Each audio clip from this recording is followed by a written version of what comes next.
सभी को राम राम, नमस्कार। मैं हूं पीके अग्रवाल। आप देख रहे हैं ट्रुथ प्लस।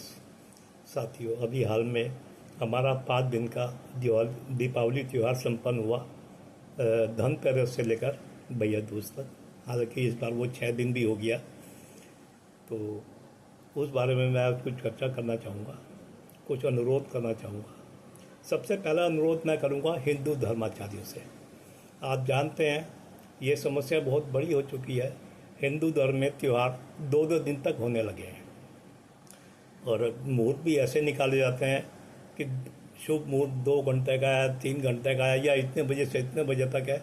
ये एक भ्रम करने वाली स्थिति है। अब इससे धर्माचार्यों से कहूँगा, भाई आप जानते हैं आजकल सब लोग काम धाम वाले हैं, चाहे वो सरकारी नौकरी हो या अपना व्यवसाय हो। अब आप तो मुहूर्त निकाल देंगे रक्षाबंधन का, दिन में 2 घंटे का है, लेकिन अब आदमी क्या करे? उसे तो अपने सहूलियत से सेटिंग करनी है ना। वो चाहे ऑफिस से पहले करे या बाद में करे, या जैसे ही दोनों मिलें, घर आना जाना हो एक दूसरे के बहन भाइयों को, उस हिसाब से करें। तो ये एक भ्रम की स्थिति बनती है। तो ऐसे ही अभी हाल में दिवाली में हुआ। भाई इससे क्यों नहीं समझते आप लोग? मैं हिंदू धर्माचार्यों की बात कर रहा हूँ। दिवाली एक बड़ा त्यौहार है, लोगों को घर भी जाना होता है। हर त्यौहार पे तो घर जाना संभव नहीं होता। टिकट उन्हें हवाई जहाज हो या ट्रेन हो, 2-2, 3-3 महीने पहले बुक करने पड़ते हो।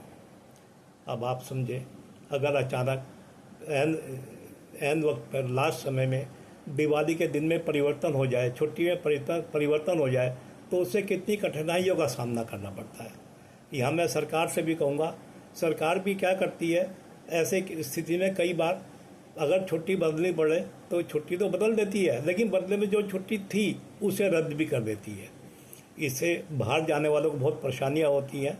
इस परेशानी को भी समझें। मैं सरकार से भी आग्रह करूंगा, यह हिंदुओं का सबसे बड़ा त्यौहार है दीपावली।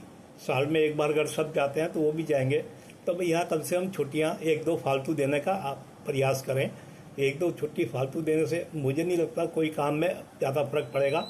कि लोकल कर्मचारी तो होंगे ही, अगर खोलना है तो उनके भरोसे खोल लें, या छुट्टी दे दें सबको, कोई दिक्कत नहीं। भाई इससे व्यापार, ये तो सबसे बड़ा व्यापार का अवसर भी है। इससे जो तबके, कमज़ोर तबके, कामगार तबके, दिए बनाने वाले, आतिशबाजी बनाने वाले, वो सब लाभ कमाते हैं। और भी चीज़ें हैं। एक सुझाव सरकार को और दूंगा, भाई जैसे आजकल एक माहौल बना हुआ है हिंदू विरोधी, जो हिंदू विरोधी सरकारें हैं उनसे तो कुछ नहीं कहूँगा। मैं उन सरकारों को कहूँगा, खासकर बीजेपी की जो हिंदुत्ववादी सरकारें हैं। भाई आप एक बात बताएं, अब कभी कोर्ट के ऑर्डर से, कभी कैसे आदेश आ जाता है पटाखे 2 घंटे चलेंगे। तो खैर बीजेपी सरकारों में तो ऐसा कम होता है, पूरे दिन चलते हैं। लेकिन मैं कहता हूँ, अगर आप इस आतिशबाजी को पूरे दिवाली त्यौहार 5 दिन की छूट दे देंगे तो उससे क्या नुकसान हो जाएगा? क्या आपको लगता है कि पटाखे जलाने वाले 200 या 300% ज़्यादा पटाखे जलाएंगे? मैं तो ऐसा नहीं मानता, क्योंकि सबका एक बजट होता है, उस बजट में काम करते हैं।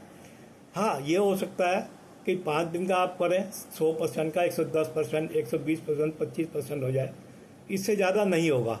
लेकिन उससे भी आप देखें, आतिशबाजी बनाने वालों को लाभ होगा, व्यापारियों को लाभ होगा। तो इन चीज़ों को देखते हुए सरकार से भी अनुरोध है। हाँ, फिर दोबारा मैं धर्माचार्यों की तरफ आऊँगा। बस जैसे आप मुहूर्त निकालते हैं और उसमें त्यौहार मनाने वालों को भ्रम हो जाता है। अब मैं उदाहरण देता हूँ आपको। रक्षाबंधन से शुरू किया था। अगर यही हाल चलता रहा तो हो सकता है आने वाले समय में लोग रक्षाबंधन डिजिटल रूप से मनाना शुरू कर दें। डिजिटली भाई के कलाई सांप के सामने आएगी, डिजिटल राखी बन जाएगी। या भैया दूज, डिजिटली भाई की फ़ोटो आएगी, डिजिटली टीका लग जाएगा। उससे क्या होगा? उससे डिजिटल कंपनियां कमाएंगी, लेकिन जो राखी बनाने वाले हैं उनका क्या होगा?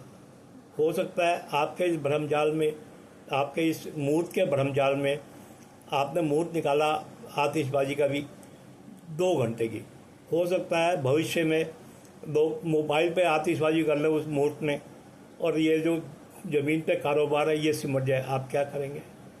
तो आप ऐसे, मैं धर्माचार्यों से फिर कहूँगा, आप ऐसे काम ना करें, हिंदू धर्म संस्कृति को के विरोध में हो, जो व्यवसाय के विरोध में हो, कामगार के विरोध में हो।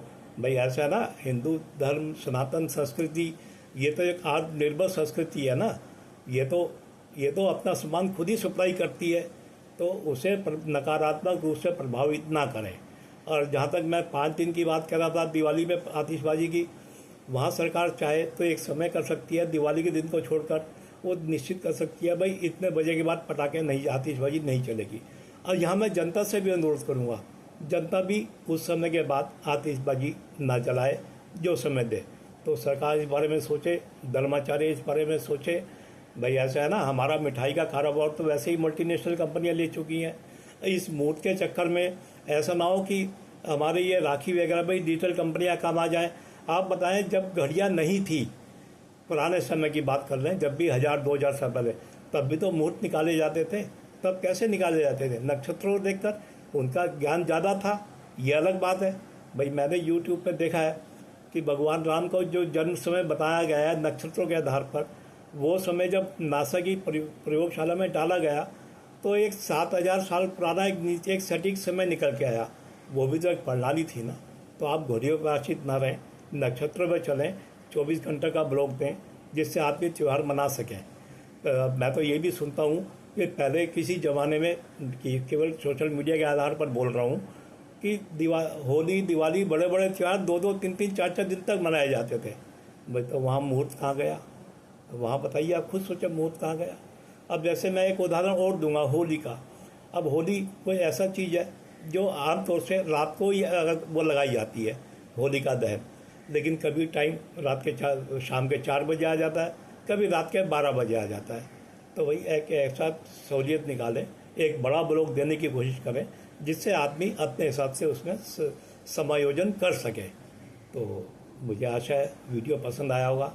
पसंद आए तो वीडियो को लाइक करें, शेयर करें, चैनल को सब्सक्राइब करें। धन्यवाद। फिर मिलते हैं अगले वीडियो में।